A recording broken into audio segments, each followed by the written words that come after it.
نحمده ونصلي ونسلم على سيد الأنبياء والمرسلين أما بعد بسم الله الرحمن الرحيم الرحمن علم القرآن خلق الإنسان علمه البيان صدق الله العظيم اللهم صل على سيدنا ومولانا محمد وعلى آل سيدنا ومولانا محمد وأصحاب سيدنا ومولانا محمد وأزواج سيدنا ومولانا محمد وإمام سيدنا ومولانا محمد وبارك وسلم وصل عليه كما صليت وسلمت وباركت ورحمت وترحمت على إبراهيم وعلى آل إبراهيم إنك حميد مجيد. آج تفسیر فیضان القرآن سے درس دیا جا رہا ہے اور یہ درس اس تناظر میں ہے کہ جس طرح پاکستان کے اندر اس وقت لاک ڈاؤن چل رہا ہے اور لوگ اپنے گھروں کے اندر مقیم بھی ہیں اور مقید بھی ہیں، تو ضرورت اس امر کی ہے کہ اپنے گھروں میں درس قرآن کا اہتمام کریں. اکثر و بیشتر ہمارے ممبران کے پاس تفسیر فیضان القرآن موجود ہے، وہ تفسیر فیضان القرآن سے ریگولر بنیاد پر درس دے سکتے ہیں اور یہ ایک بہترین موقع ہے درس دینے کا اور درس سننے کا. گفتگو سے پہلے میں خود آپ سب کی توجہ کے لیے کہ اس وقت اپنے گھر میں بیٹھ کر اپنی ہی فیملی کے اندر درس کا اہتمام کر رہا ہوں، چونکہ رمضان کا تعلق قرآن کے ساتھ بڑا ہی گہرا ہے، یعنی قرآن اور رمضان یہ لازم اور ملزوم ہے.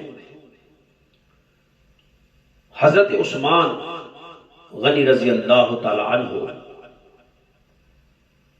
راوی ہیں، وہ فرماتے ہیں کہ سرکار دو عالم صلی اللہ علیہ وآلہ وسلم کا فرمان عظیم ہے، خیرکم من تعلم القرآن وعلمہ، تم میں سے بہترین وہ شخص ہے جس نے قرآن پڑھا اور دوسروں کو پڑھایا، جس نے قرآن سیکھا اور دوسروں کو سکھایا، جس نے قرآن سمجھا اور دوسروں کو سمجھانے کی کوشش کی. اس لحاظ سے کہ یہ لمحات بڑے پر نور لمحات ہیں اور بڑے وجد والے اور کیف والے اور روحانیت والے لمحات ہیں. ان لمحات کو قرآن کے ساتھ وابستگی سے گزارا جائے. قرآن مجید کی تلاوت کرتے ہوئے جب سورہ رحمان کے ان ابتدائی 4 آیتوں کی طرف غور و فکر کر رہا تھا تو ایک عجیب تسکین مجھے محسوس ہوئی، ایک روح افزا میری کیفیت ہوئی. تو میں نے مناسب سمجھا کہ اس کیفیت سے آپ کو بھی مطلع بھی کیا جائے اور آپ تک یہ پیغام بھی پہنچایا جائے. بظاہر 4 آیات ہیں. الرحمن علم القرآن خلق الانسان علمہ البیان. اور اگر ان کے چاروں آیتوں کے الفاظ جوڑ دیے جائیں تو رحمان، قرآن، انسان اور بیان، بہت خوبصورت ان کی آپس میں مطابقت ہے۔ پہلے لفظ کی طرف میں آؤں گا، الرحمن، یہ کس کا نام ہے؟ اللہ کا، اور یہ اللہ کا وہ نام ہے جو رحمت کے اوپر دلالت کرتا ہے۔ مجھے بذات خود جب میں اسماء الہی پڑھتا ہوں اور اپنے رب کبریاء کی بارگاہ میں ہدیۃً سلام پیش کرتا ہوں، تو مجھے سارے ہی نام جو کہ اپنی اپنی جگہ پر عجیب روحانیت رکھتے ہیں، عجیب لذت رکھتے ہیں، عجیب کیفیت رکھتے ہیں، لیکن ان سب ناموں میں جو نام اس کی شان کے لائق، اس کی عظمت کے لائق، جو نام میری ذہنوں میں گونجتا ہے، وہ رحمان ہے۔ یعنی میں سادہ لفظوں میں اگر یہ کہوں کہ کوئی اس کو خدا مانے یا نہ مانے، کوئی اس کی پرستش کرے یا نہ کرے، لیکن وہ رحمانی ایسی صفت کا حامل ہے کہ جس مخلوق کو اس نے پیدا کیا ہے اس کو وہ اپنی قدرت سے نواز رہا ہے۔ کبھی آپ نے یہ نہیں سنا کہ وہ صرف مسلمانوں کے لیے رحمان ہے، بلکہ وہ کافروں کے لیے بھی رحمان ہے۔ کبھی آپ نے یہ نہیں سنا کہ وہ فقط مسلم کنٹریز کے لیے رحمان ہے، نہیں بلکہ غیر مسلم کنٹریز کا بھی وہ رحمان ہے۔ تو اگر میں یہ کہوں کہ رحمان اس کے اسماء الہیہ میں سے یہ نام چوٹی پر گونج رہا ہے، تو یہ بالکل عین حق ہے۔ اور رحمان رحمت سے مشتق ہے، یعنی اس کو اگر ہم گہرائی میں جائیں گے تو وہ لفظ رحمت ہے۔ سرکار دو عالم صلی اللہ علیہ وآلہ وسلم کا ایک فرمان ہے جس میں آپ صلی اللہ علیہ وسلم فرمایا کہ اللہ قیامت والے دن کسی کو اس کے اعمال اور حساب کی بنا پر جنت نہیں دے گا جب تک اس کی رحمت شامل حال نہیں ہوگی۔ کشمیر کے ایک بہترین پنجابی صوفی شاعر میاں محمد بخش رحمۃ اللہ علیہ کا بھی یہ بڑا خوبصورت شعر ہے کہ عدل کرے تا تھر تھر کمبن اچیاں شانہ والے، فضل کری تا بخشے جاون میں ورگے منہ کالے۔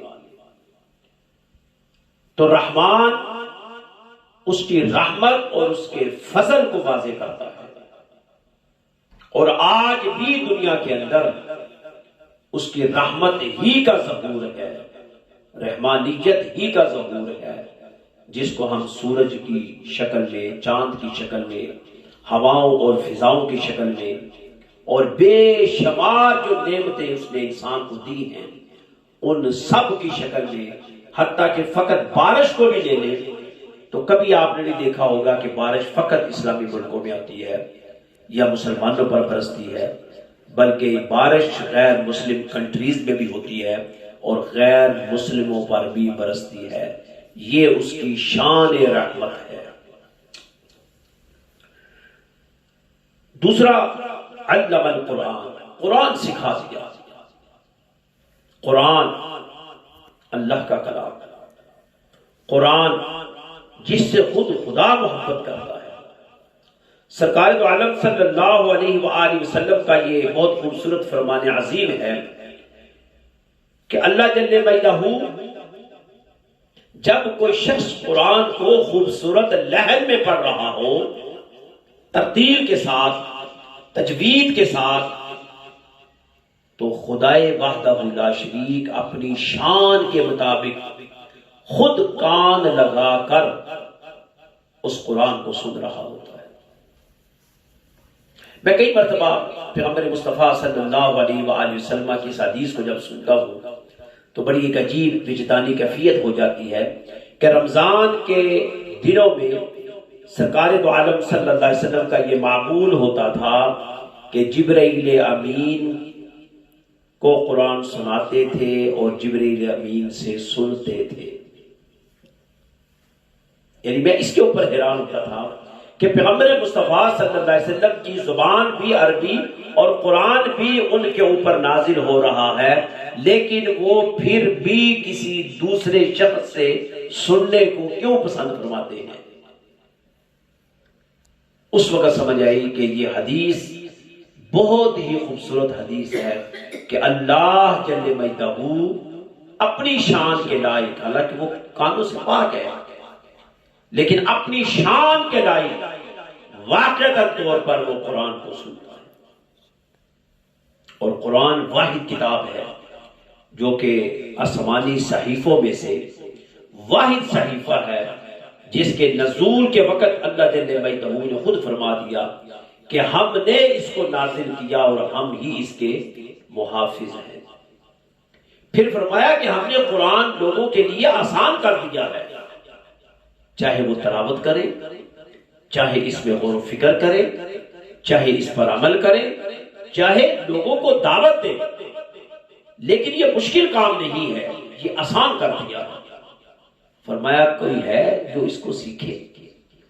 پھر اسی طرح فرمایا کہ قرآن ہی واحد راستہ ہے جو کہ آپ کو اللہ اور اس کے رسول کی طرف لے کر جا رہا ہے، ہدایت کا راستہ، انسانی بنائے ہوئے قوانین کو مسمار کر کے الہی قوانین کی طرف لے جانے والا راستہ. اور اسی کو کہا گیا صراط مستقیم. قرآن ہی صراط مستقیم ہے. بلکہ یہاں تک ہے کہ قرآن سمپل اگر آپ پڑھتے ہیں تو میرے آقا علیہ الصلوۃ والسلام کا یہ فرمان ہے کہ ایک لفظ، ایک حرف پڑھنے پر 10 نیکیوں کا ثواب ہے. یعنی آپ یوں نوٹ کر لیجئے کہ بسم اللہ الرحمن الرحیم اس میں 19 حرف ہیں، اور اگر آپ ایک دفعہ بسم اللہ الرحمن الرحیم پڑھتے ہیں تو 19 حروف کو ملٹیپل 10 کے ساتھ کر لیں تو 190 نیکیاں آپ کے دامن میں بغیر محنت، بغیر مشقت کیے آپ کے دامن میں اللہ جل مجدہ ڈال دیتے ہیں، فقط بسم اللہ الرحمن الرحیم پڑھنے سے. وہ الگ ہمارا ایک موضوع ہے، کبھی ویسے تو تفسیر کے اندر بھی میں نے اس کو درج کیا ہوا ہے اور الگ سا مقالہ بھی چھپا ہوا ہے، اسلام میں علم العادات کا تصور.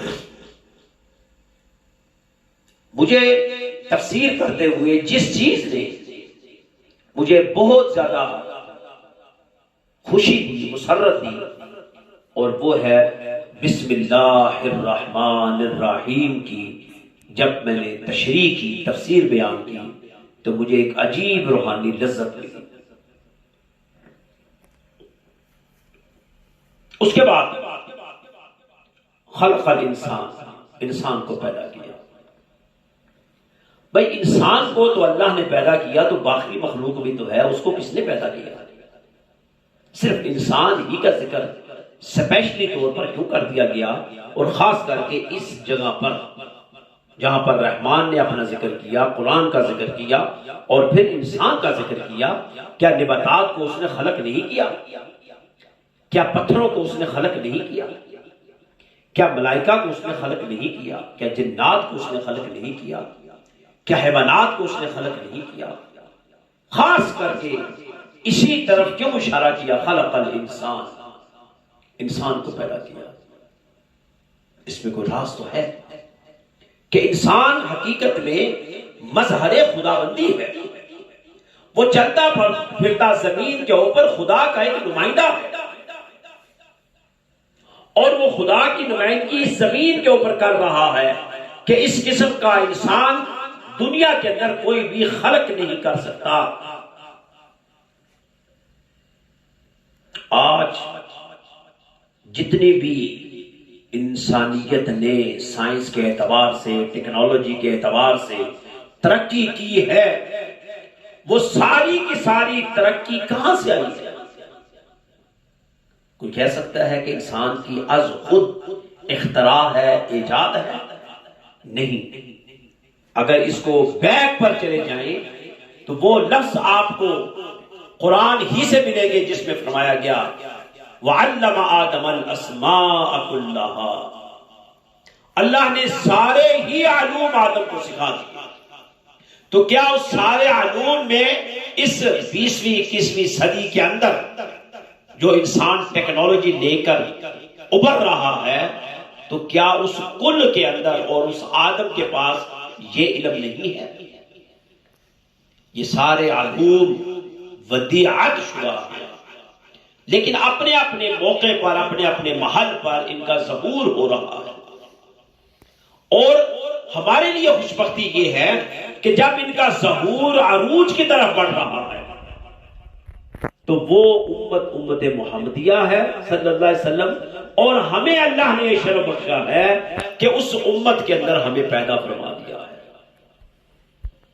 ہم اس زمانے کے انسان نہیں ہیں جب انسان کا کام فقط زمین سے کاشت کرنا یا پتھروں سے آگ نکالنا کام تھا۔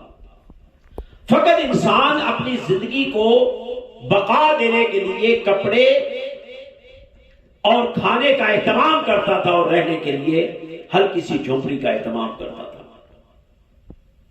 آج انسان نے وہ ترقی کر لی کہ ایکڑوں کے حساب سے اس کے گھر ہیں اور اس کے کاروبار ہیں، اس کے ادارہ جات ہیں، اس کے ملازمین ہیں، اور ترقی کا اس مدار پر پہنچ چکا ہے کہ انسان اگر یہ سمجھے کہ یہ ترقی میری ہے تو پھر وہ انسان نہیں، پھر اس کے اندر تکبر ہے، اور اگر یہ سمجھے کہ یہ ترقی میرے رب کی طرف سے ہے، ودیعت شدہ ہے، تو اس وقت وہ انسان ہی انسان ہے۔ اس کا مطلب یہ ہے کہ وہ اللہ جل مجدہ کے سامنے اپنی طاقت، اپنی قوت کو سرنڈر کر چکا ہے۔ پھر فرمایا علمہ البیان، بیان کرنے والا علم دے دیا۔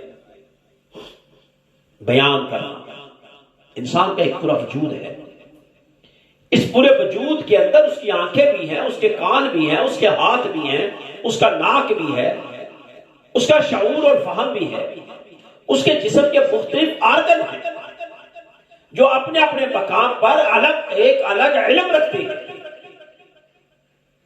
اگر ہم اس کو یہاں پر رکھیں، بیان، بولنے کی طاقت، تو اللہ نے انسان پیدا کیے، حیوان بھی ہیں، آنکھیں ان کی بھی ہیں، کان ان کے بھی ہیں، شعور اور فہم ان کا بھی ہے، کھانے کا رنگ ڈنگ ان کے بھی ہے، بلکہ مختصر اگر یہ کہا جائے انسان سے بہتر حیوان ہے تو یہ کوئی دوسری رائے نہیں ہے کہ وہ کھا کر دودھ دیتے ہیں، اس دودھ سے آپ مکھن لیتے ہیں، گھی لیتے ہیں، اس دودھ سے آپ لسی لیتے ہیں، اس دودھ سے آپ کئی اور ٹیکنالوجی، پھر آپ گوشت کا استعمال کرتے ہیں، پھر آپ چمڑے کا استعمال کرتے ہیں، پھر اس گوشت کی کئی اور انڈسٹری آپ بناتے ہیں، یوز کرتے ہیں، کئی اور فارم میں یوز کرتے ہیں۔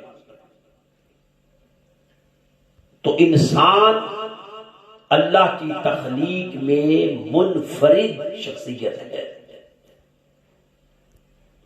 اور انسان کے پاس باقی سارے اعضاء موجود ہیں، لیکن جو قدرت اس کے پاس بیان کی ہے وہ قدرت باقی اعضاء سے ہٹ کر ہے۔ یعنی ایک شخص کی آنکھیں ہیں لیکن وہ گونگا ہے، وہ کیا کرے گا؟ ایک شخص کے کان ہیں لیکن وہ بیان نہیں کر سکتا، وہ کیا کرے گا؟ ایک شخص کے شعور اور فہم ہے لیکن اس شعور اور فہم کو اپنے لفظوں میں بیان نہیں کر سکتا، تو پھر وہ کیا ہے؟ تو بیان جو ملکہ ہے یہ ایک انفرادیت حیثیت رکھتا ہے، جس کی آنکھیں نہیں، وہ جب کہے گا کہ یہ باتیں ہیں تو آپ رشک کریں گے، بیان تو کر رہا ہے۔ تو یہ بیان کرنے کی جو قدرت ہے یہ اللہ نے ایک خاص نطق جو انسان کو دیا ہے، یہ ایک چوٹی کے اوپر انسان کے اس پورے سرکل میں اور اس پورے آرگن میں بیان کی طاقت اور قوت سب سے منفرد ہے، اور پوری کائنات میں خلق میں بہترین مخلوق انسان سب سے مختلف ہے، اور پوری کائنات میں جتنی بھی کتابیں نازل ہوئی سب میں مختلف اور چوٹی پر جو کتاب ہے وہ قرآن ہے۔ اور پوری دنیا کے اندر جتنے بھی الہ بنے، جتنے بھی اپنے آپ کو معبود کرانے کے لیے اور پرستش کرانے کے لیے اپنے آپ کو الہ کرنے لگے، وہ سارے ہی الہ ناقص ہیں۔ سب سے بہترین الہ جو بے عیب ہے وہ صرف رحمان ہے۔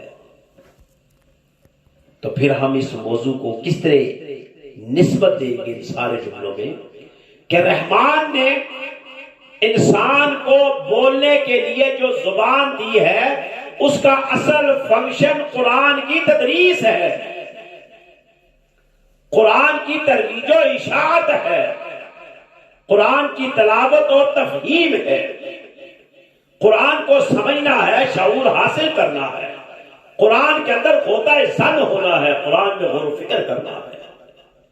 یہ قوت بیان اس لیے دی تھی۔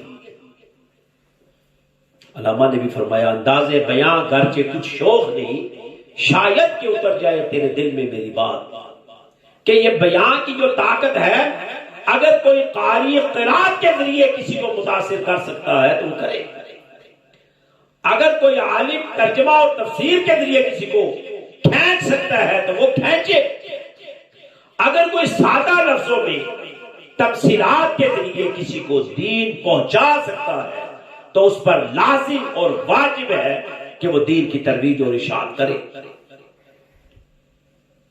تو رمضان کا مہینہ چونکہ معدے کے اوپر بوجھ کم ہوتا ہے، افراتفری کھانے اور پینے اور پکانے کی نہیں ہوتی، تو خاص اور خاص جتنا بھی ہمارا کثیف جسم لطیف کی طرف بڑھے گا اتنا ہی ہمارے روح کے اندر قرآن کا نزول ہوگا۔ جنہوں نے قرآن کو سمجھا وہ کہتے ہیں ہم قرآن سے باتیں کرتے ہیں، ہم قرآن سے سوال کرتے ہیں، قرآن ہمیں جواب دیتا ہے۔ ہم جب پوچھتے ہیں پیغمبر مصطفیٰ صلی اللہ علیہ وسلم کیسے تھے تو ہمیں جواب ملتا ہے کہ وہ قرآن تھے، وہ چلتا پھرتا قرآن تھے۔ ہمیں حضور کی زندگی سے قرآن کا ربط ملتا ہے، قرآن کا سیاق و سباق ملتا ہے۔ لیکن یہ اللہ نے ہم پر خاص کرم کیا کہ ہمیں مہینہ بھی رمضان کا دیا۔ پوری امت میں اس جیسا مہینہ کسی بھی امت میں نازل نہیں ہوا، اور پوری امت میں اس جیسا بیان کرنے کا رنگ اور ڈھنگ کسی میں حاصل نہیں تھا۔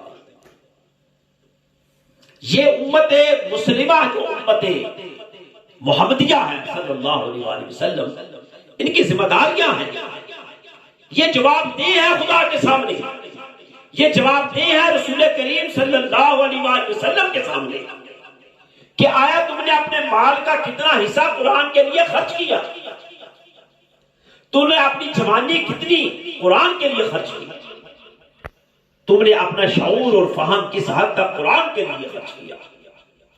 یا جس طرح ایک ٹیکنالوجی آج ہمارے پاس موبائل کی شکل میں ہے یا نیٹ کی شکل میں ہے یا سوشل میڈیا کی شکل میں ہے، تو ہم نے دیکھنا ہے کہ یہ نیٹ ہم اپنے مفادات کے لیے زیادہ استعمال کرتے ہیں یا اللہ کے دین کو پھیلانے کے لیے زیادہ استعمال کرتے ہیں۔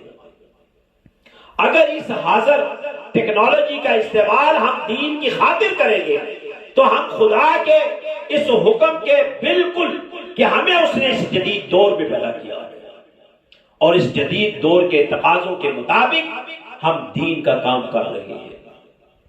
ایک فحاشی اور یاریہ کا طوفان بدتمیزی ہے، فیس بک کے اوپر، الیکٹرانک میڈیا کے اوپر ایک بھرپور قسم کا ایک طوفان بدتمیزی ہے، لیکن اس میں اگر آپ ایک جگنو جیسی روشنی لے کر بھی کھڑے ہو جائیں گے تو یہ یاد رکھیے گا جتنا مرضی گہرا اندھیرا ہو، وہ جگنو جیسی روشنی بھی ٹمٹماتا ہوا تارا وہ اس اندھیرے کی ظلمت کو پھاڑ کر رکھ دے گا، اور وہ ضرور روشنی نظر آئے گی کہ وہ دیکھو کوئی چیز روشنی کی شکل میں گزر رہی ہے۔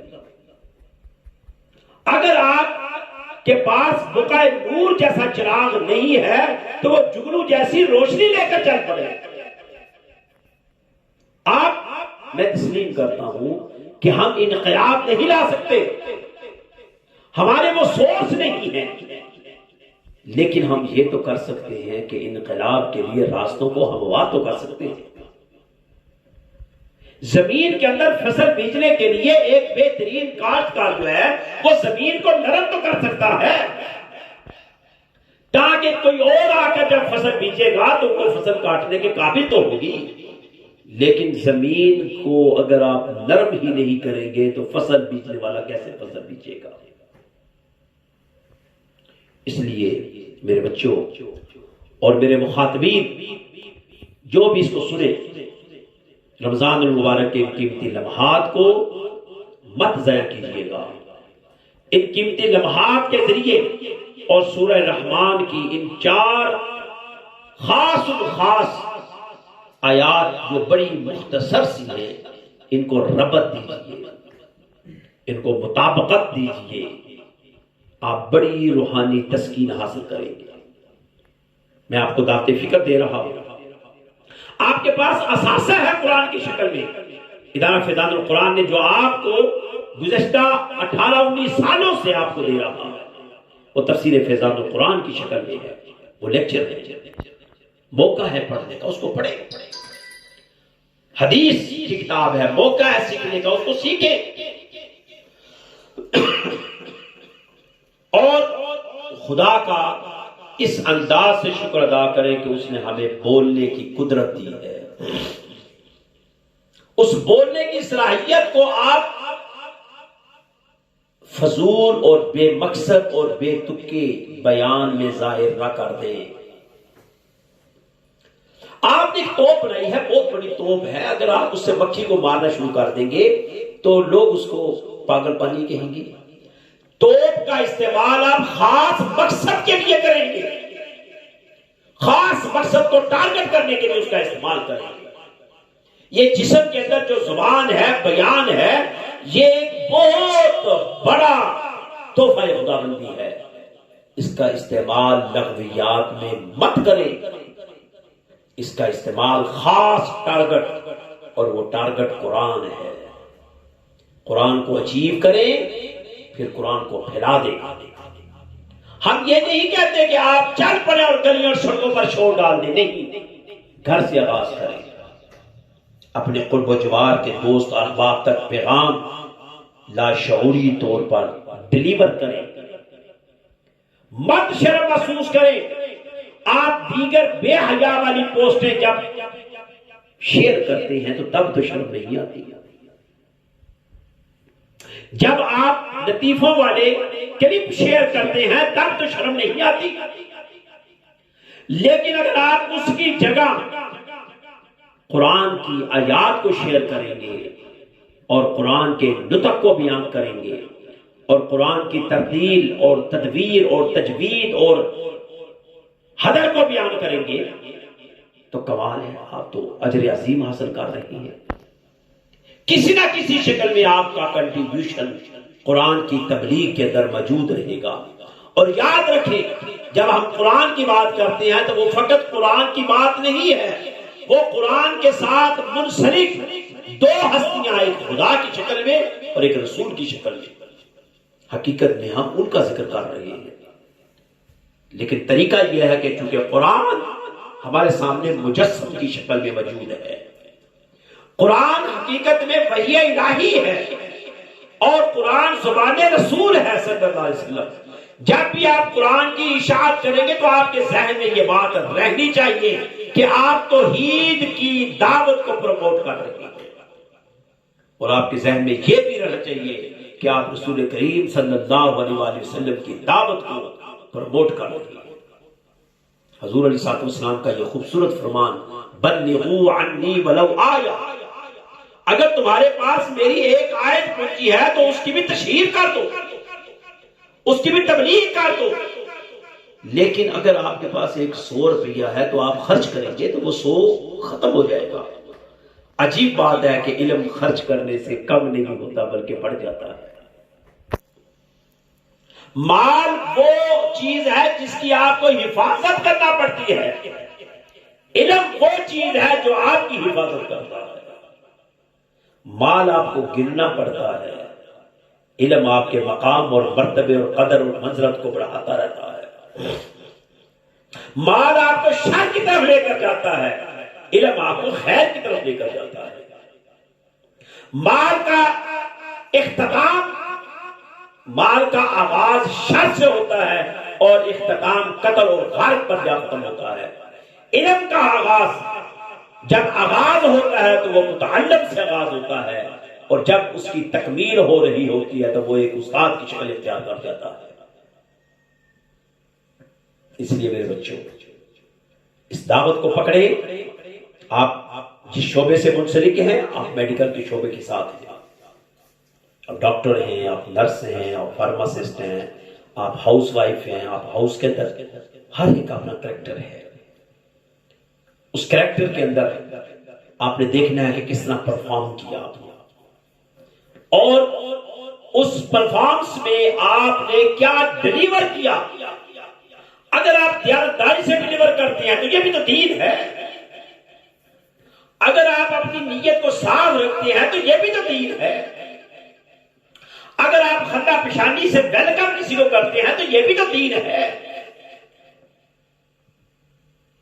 دین کی اتنی برانچز ہیں، آپ کے رویوں سے جو رویے ظاہر ہوتے ہیں وہ بھی تو دین ہے۔ آپ ناپسندیدہ رویوں کے اوپر اگر صبر کرتے ہیں یہ بھی تو دین ہے۔ بد اخلاقی کے جواب میں اخلاقیات کو آپ ملحوظ خاطر رکھتے ہیں، یہ بھی تو دین ہے۔ بدگوئی کے مقابلے میں آپ کا حسن ذوق اچھا ہو، حسن بیان اچھا ہو، یہ بھی تو دین ہے۔ تو اس لیے رمضان اور قرآن، اس کی مناسبت سے اپنے پروگراموں کو روشن کریں، گھروں کو روشن کریں۔ میں نے آپ کو ایک انداز بتا دیا ہے کہ اس طرح آپ گھروں کے اندر کریں۔ میں نہیں کہتا کہ میری طرح آپ کئی لوگ مبلغ ہوں گے، نہیں، کئی لوگ عالم فاضل قاری حافظ ہوں گے، نہیں، ممکن ہے آپ سادہ قسم کے لوگ ہوں۔ مت اس کو اپنا عذر بنائیں، آپ سادہ ہیں، سادگی کے اندر بیٹھ کر قرآن کھول لیں۔ قرآن قطعاً اس کو مخاطب نہیں کر رہا کہ بڑے بڑے آپ سائنسدان ہوگے، قاری ہوگے، عالم ہوگے، فاضل ہوگے تب آپ قرآن کی دعوت دیں گے، نہیں۔ آپ ایک عام پرسن ہیں، کھولے قرآن، پڑھے ترجمہ، کرے اس کی تشریح، کرے بیان، پیغمبر مصطفیٰ صلی اللہ علیہ وسلم کی حدیث کو پڑھے، سنے اور لوگوں تک پہنچائے۔ جس طرح میں نے کہا کہ رویوں کے اندر محبت تقسیم کرنا یہ بھی دین ہے، ایفائے عہد کرنا یہ بھی دین ہے، امانت کا لحاظ رکھنا یہ بھی دین ہے، گفتار کا خیال کرنا یہ بھی دین ہے، انتھک محنت اور جانفشانی سے کام کرنا یہ بھی دین ہے۔ اور اجر ہمیشہ اپنے رب سے طلب کیا کرے۔ کوئی بندہ کسی کو اجر نہیں دے سکتا۔ انسان تخمین و ظن کا بندہ ہے، حساب اور کتاب کا بندہ ہے، لیکن میرا رب واللہ یرزق من یشاء بغیر حساب، جس طرح اس کی نعمتیں بغیر حساب کے ہیں اس طرح اس کا اجر بھی بغیر حساب کے ہے، اس کا فضل بھی، اس کی رحمت بھی بغیر حساب کے ہے۔ اس کو ہم گن نہیں سکتے۔ کیا ہم اس کی نعمتوں کو گن سکتے ہیں؟ جب نعمتوں کو گن نہیں سکتے تو اگر اس نعمت کے عوض میں آپ محنت کرتے ہیں تو جو وہ اس عوضانے میں اجر دے گا وہ کیسے گنا جا سکتا ہے؟ تمثیلاً بیان کیا گیا کہ اس کا 10 گنا اجر، اس کا 50 گنا اجر، اس کا 100 گنا اجر، اس کا 10 لاکھ گنا اجر۔ یہ تمثیل ہے، صرف انسان کے ذہن کو مضبوط اور مستحکم اور تمنیت دینے کے لیے، لیکن واللہ عنده اجر عظیم، اس کے پاس وہ اجر عظیم ہے۔ اور یہ یاد رکھیں کہ ہم سب کا سفر مختصر سفر ہے، ہمارا یہ سفر کوئی اتنا دائمی سفر نہیں ہے۔ اگر ہم سے پہلے لوگ گزر گئے تو کیا ہم رہ پڑے گے؟ لیکن دیکھنا یہ ہے کہ پہلے لوگوں میں سے کون زندہ ہیں جنہوں نے زندوں کے ساتھ تعلق رکھا، کون مردہ ہیں جنہوں نے مردوں سے تعلق رکھا۔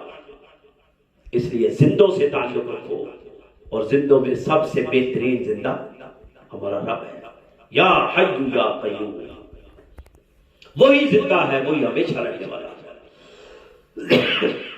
اور اگر ان 4 آیتوں میں اگرچہ وہ آگے جا کر وہ جملہ آتا ہے فَبِأَيِّ آلَاءِ رَبِّكُمَا تُكَذِّبَانِ، تو میں ان 4 آیتوں کے اس جملے کو یہاں کوٹ کر لوں کہ فَبِأَيِّ آلَاءِ رَبِّكُمَا تُكَذِّبَانِ، تو کمال ہے کہ پھر تم اپنے رب کی کس نعمت کا انکار کرو گے؟ ایسی نعمت ہے۔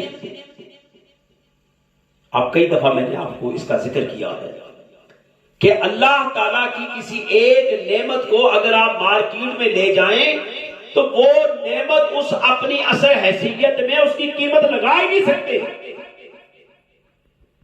آپ کا پانی بک رہا ہے لیٹروں کے حساب سے، پیسے دیتے ہیں آپ کو، کھینچ پڑ رہی ہے، تو جو زمین سے پانی مل رہا ہے مفت میں، کبھی اس کا بھی حساب لگایا جو دریاؤں کی شکل میں، آبشاروں کی شکل میں اور سمندروں کی شکل میں جو مل رہا ہے، اس کا بھی کوئی حساب لگا کر دیکھیں۔ آپ بجلی کا بل دیتے ہیں، آپ کو پتا چل جاتا ہے کیسا بل دیتے ہیں، لیکن یہ بجلی جب ہم سمندروں کے پانی سے نکالتے ہیں تو وہ سمندروں کے پانی میں بجلی کس نے ڈال دی؟ وہ تو ہمیں مفت میں مل رہی ہے، اس کی تو پے کوئی بھی نہیں کر رہا، آپ اپنی ٹیکنالوجی استعمال کر رہے ہیں، لیکن اس پانی کی قیمت کون دے رہا؟ اس پانی سے جو بجلی نکال رہے ہیں کیا آپ اس کا بدلہ کسی کو دے رہے ہیں؟ تو یہ اجر ہے، یہ خدا کی نعمتیں ہیں۔ تو اس امید کے ساتھ کہ رمضان اور قرآن اپنے ساتھ ایک نسبت رکھتا ہے، اس نسبت کو آپ نے قائم اور دائم رکھتے ہوئے قرآن کی تلاوت کریں، روزے رکھیں، قیام اللیل تراویح پڑھیں، اور گھروں کے اندر جب تک یہ لاک ڈاؤن کی کیفیت سے پوری قوم اور پوری دنیا باہر نہیں نکلتی، اس وقت تک اللہ نے آپ کو موقع دیا ہے، اس موقع کو کبھی بھی ضائع نہ کیجیے گا۔ اللہ تعالیٰ سے دعا، ادارہ فیضان القرآن کے تمام ممبران کو میں متوجہ کروں گا کہ میں اس امید کے ساتھ کہ جو ہماری بچیاں کام کر رہی ہیں وہ خود درس دیں، اپنے گھروں میں بھی درس دیں، اگر کسی نہ کسی شکل میں ان کے ساتھ کوئی کانٹیکٹ کرتا ہے آپ ان کو بھی درس دیں۔ یہ اپنے لیے ایک اعزاز کی بات سمجھے کہ اللہ آپ سے کام لے رہا ہے۔ جب اللہ کسی پر فضل کرتا ہے تو اس کو دین کی اور اسلام کی سمجھ عطا کرتا ہے۔ اللہ تعالیٰ سے دعا ہے کہ اللہ پاک سمجھنے کی توفیق عطا فرمائے، آمین۔ وآخر دعوانا ان الحمدللہ رب العالمین۔ دعا کیجیے، بسم اللہ الرحمن الرحیم۔ اللهم صل على سيدنا ومولانا محمد وعلى آل سيدنا ومولانا محمد وبارك وسلم وصل عليه۔ اللهم انس وحشتنا في قبرنا، اللهم ارحمنا بالقرآن العظيم، اللهم انفعنا بالقرآن العظيم، اللهم رافعنا بالقرآن العظيم، اللهم شافنا بالقرآن العظيم، واجعله لنا إماما ونورا وهدى ورحمة، اللهم ذكرنا منه ما نسينا وعلمنا منه ما جهلنا، وارزقنا تلاوته آناء الليل وآناء النهار، واجعله لنا حجة يا رب العالمين يا رب العالمين يا رب العالمين۔ ربنا آتنا في الدنيا حسنة وفي الآخرة حسنة وقنا عذاب النار، يا حل المشكلات، يا دافع البليات، يا كافي المهمات، يا مجيب الدعوات، يا شافي الأمراض، اشف مرضانا مرضى المسلمين، اللهم اهدني فيمن هديت وعافني فيمن عافيت وتولني فيمن توليت، وصلى الله تعالى على رسول خير خلقه ونور عرشه وزينة فرشه محمد وآله وأصحابه وأهل بيته وأزواجه وذرياته أجمعين برحمتك يا أرحم الراحمين۔